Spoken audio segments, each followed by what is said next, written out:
सरकारले सुकुम्बासी बस्ती खाली गर्दै जाँदाखेरि त्यहाँ विभिन्न प्रकारका डर्टी पोलिटिक्स हैन, विभिन्न प्रकारका हावाजारी कुराहरू, भ्रमहरू र विभिन्न हैन राजनीति गर्ने नेताहरूले अब चाहिँ राजनीति गर्नुपर्छ यही बेलामा भनेर राजनीति गर्न थाले। यो कुरा सरकारलाई चाहिँ थाहा भयो हैन।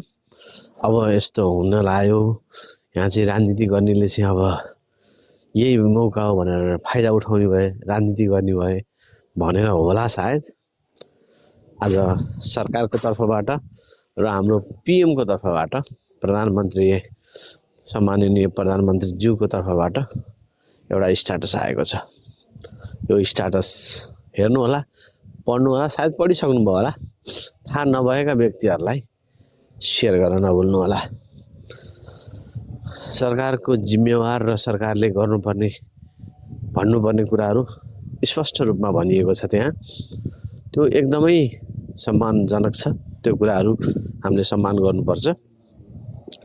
त्यसैले साथीहरू, भ्रम फैलाउने र भिडियोमा भ्रम फैलाउने कामहरू पनि हामीले पनि गर्नुहुन्न हैन।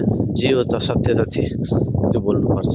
र मलाई भन्नुहुन्छ कि तपाईँ त घन्टीको समर्थक हो भनेर। म घन्टीको समर्थक होइन, म राम्रो काम गर्नेको समर्थक हो। जसले राम्रो काम गर्छ उसैको समर्थक हो। Thank you, keep watching.